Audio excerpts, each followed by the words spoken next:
The morning light glared off the polished desk, and I remember my hands trembling as I traced the numbers that shattered my world.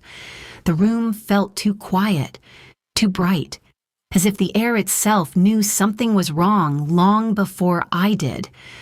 My pulse thudded in my ears while the truth sat heavy in my chest, colder than the marble beneath my fingertips. If you've ever discovered something that took the breath right out of you, subscribe and tell me where you're listening from. Sometimes sharing these moments makes them hurt a little less.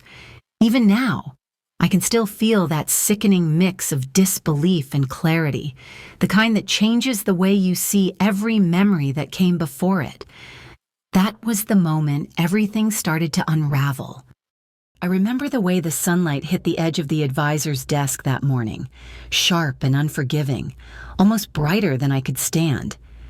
My name is Linda Walker, and in that moment I felt as if the floor underneath me had cracked open.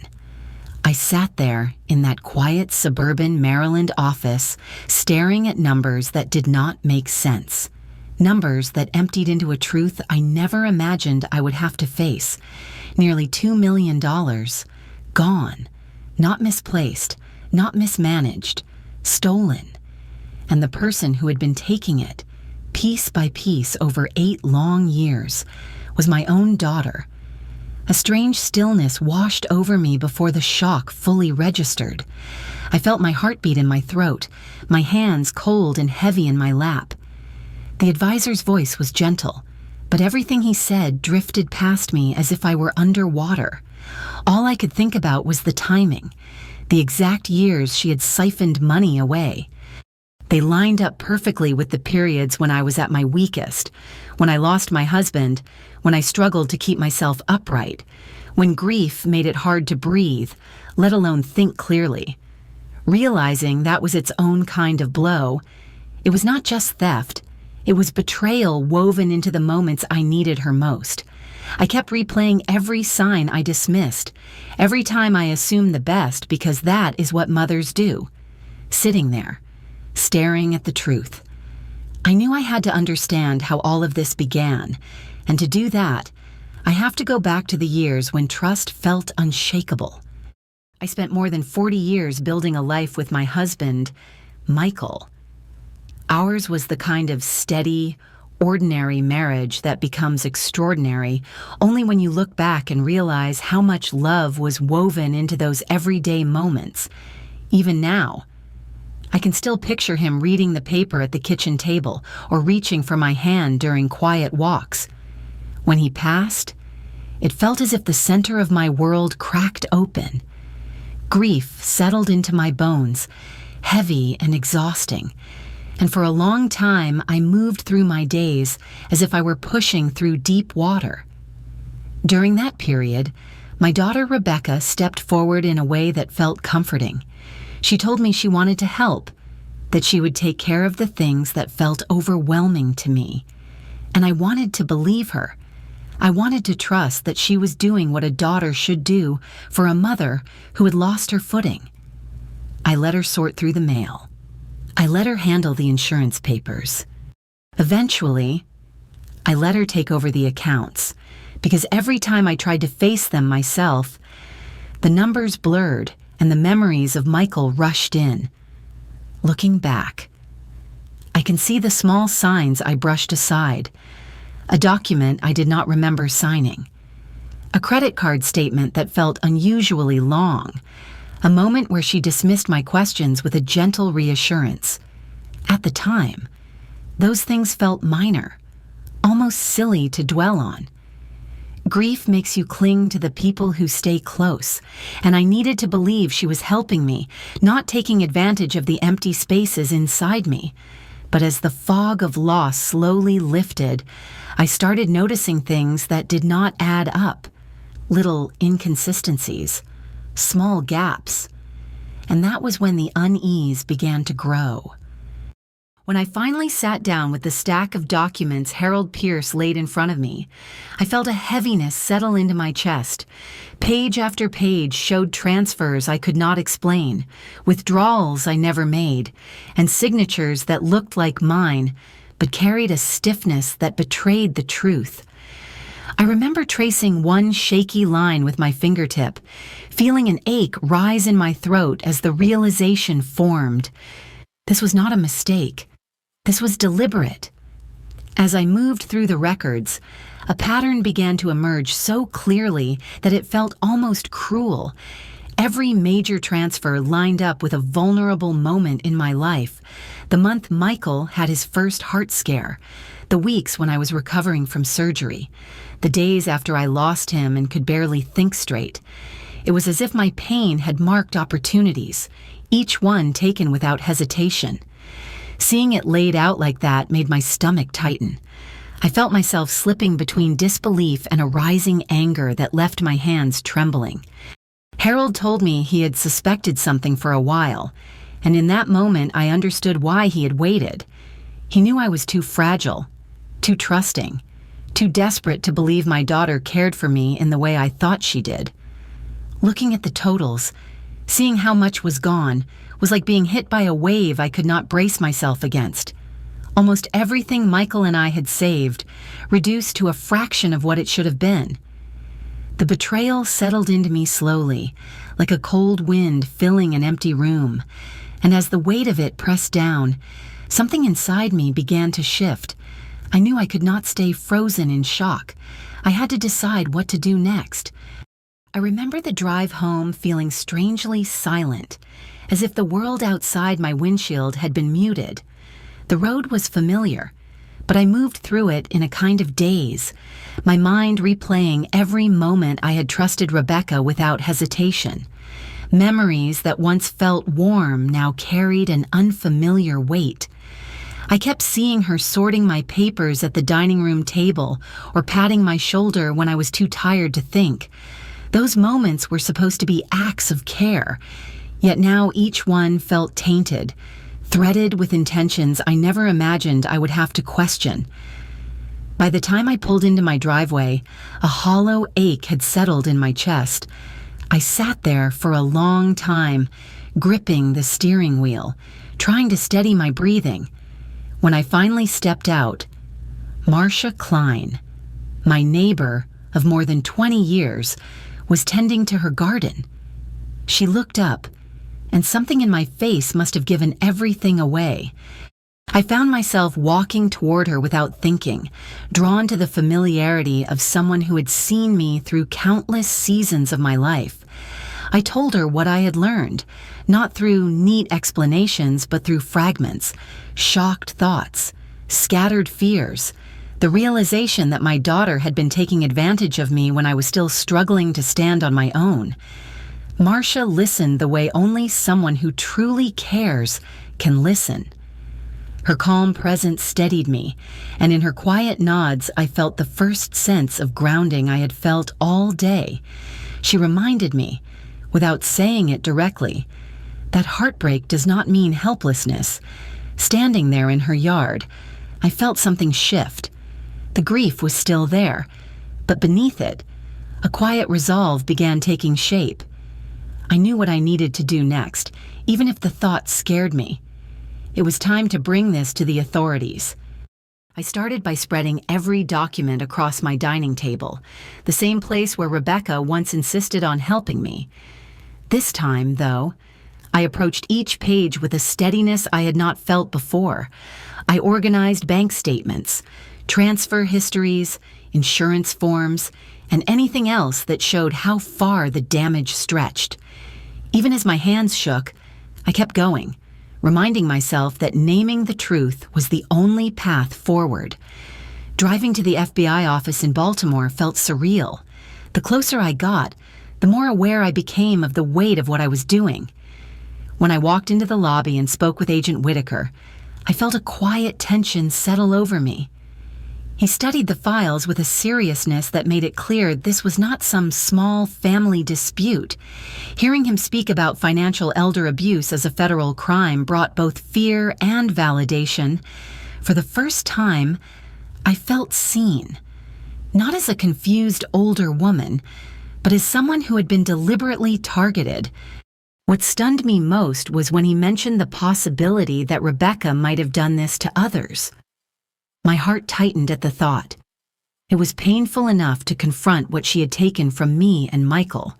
Imagining other victims made the truth feel even heavier.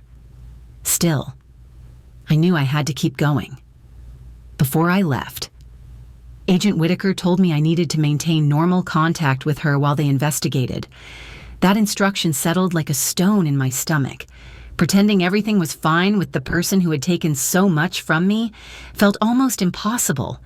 But as I walked back to my car, I realized something had shifted. I was scared, yes, but I also felt a new sense of purpose forming inside me. I knew the next step would test me even more, especially when I had to face Rebecca again without revealing what I knew. I remember standing outside Rebecca's townhouse that Sunday evening, feeling the weight of everything I now knew pressing against my ribs. The place looked different to me, even though nothing had changed. The polished stone steps, the expensive planters by the door, the warm light glowing through the windows, they all carried a new kind of sharpness, as if they were quietly telling me the truth I had tried so hard not to see. When she opened the door, her smile felt too bright, stretched just a little too thin. I felt myself studying her in a way I never had before, the tension in her shoulders, the quick glance she gave me before looking away, the nervous flutter in her hands when she guided me inside.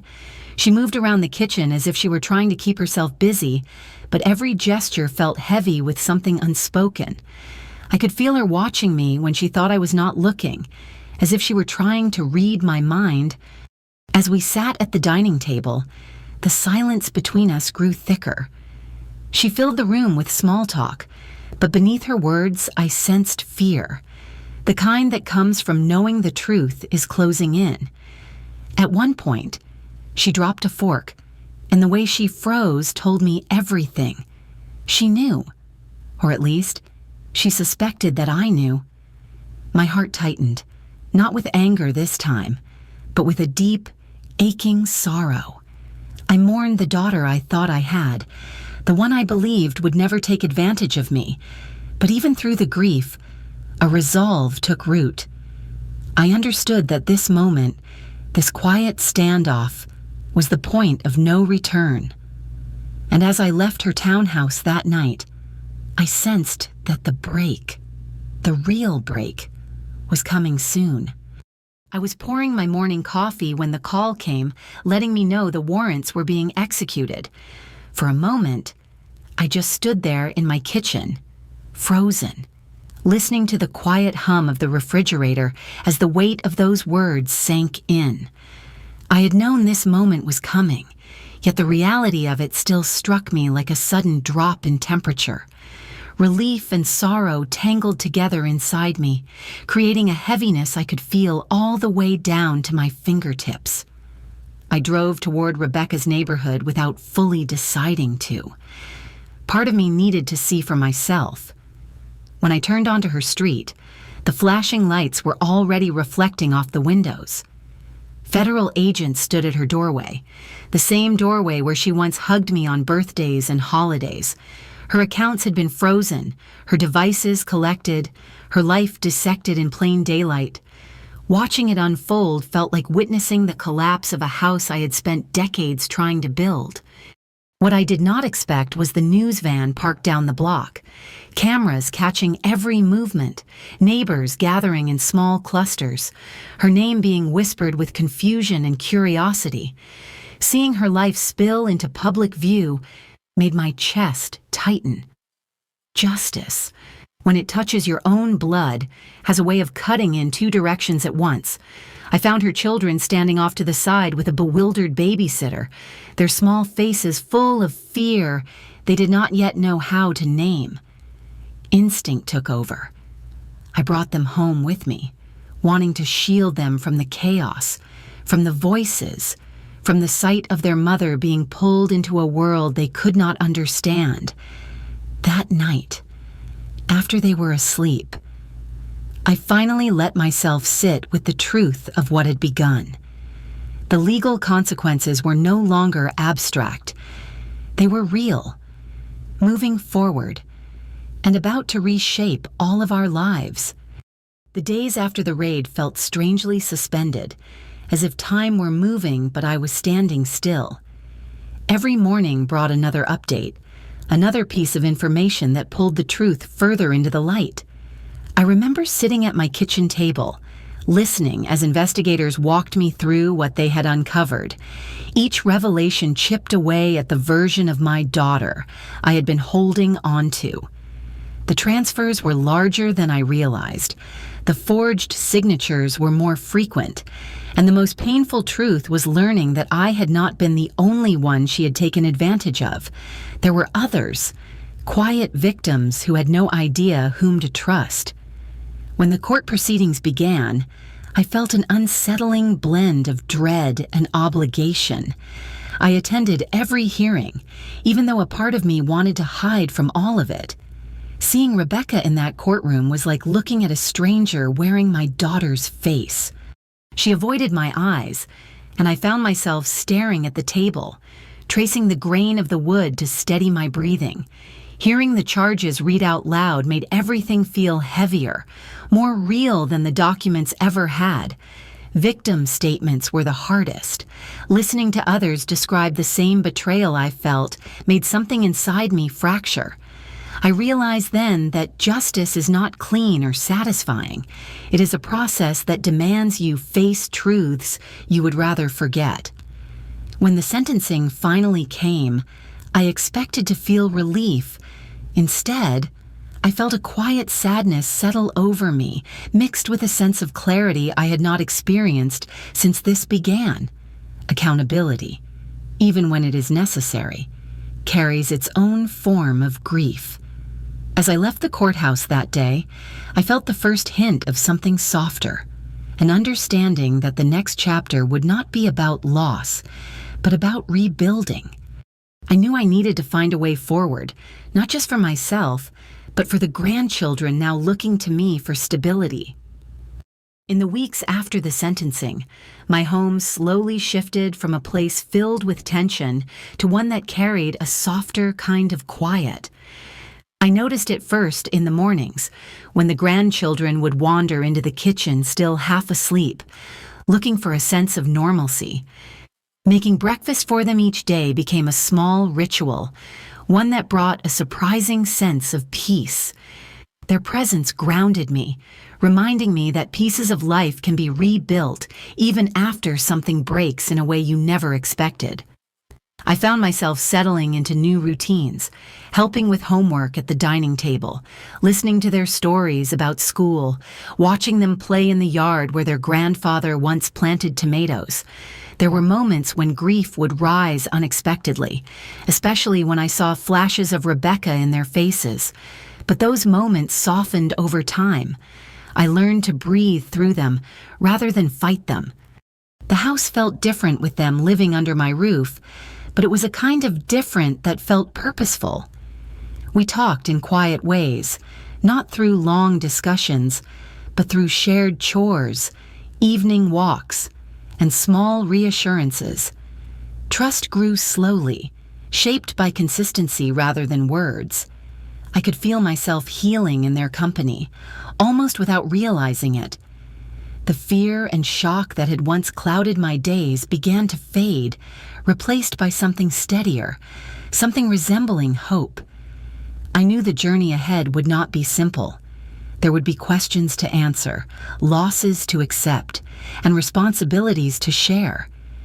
But for the first time in a long while, I felt capable of carrying it. As I watched the children settle into their new routines, I sensed a gentle turning point within myself, a readiness to reflect on everything that had happened and to understand what it all meant. And that reflection is where this story naturally leads next. When I look back on everything that has happened, it feels like I lived several lifetimes inside one long, painful season. I faced a betrayal I never expected, walked through the weight of the justice system, and learned what it means to rebuild a life from the inside out. There were days when I questioned my strength, Days when grief felt heavier than anything I had ever carried. But somehow, through all of it, I kept moving. And in that movement, I found something close to peace. My grandchildren have been my reminder that love can survive even the hardest truths. They brought laughter back into my home, and in caring for them, I found pieces of myself I thought I had lost. This journey taught me that boundaries are not walls. They are acts of self-preservation.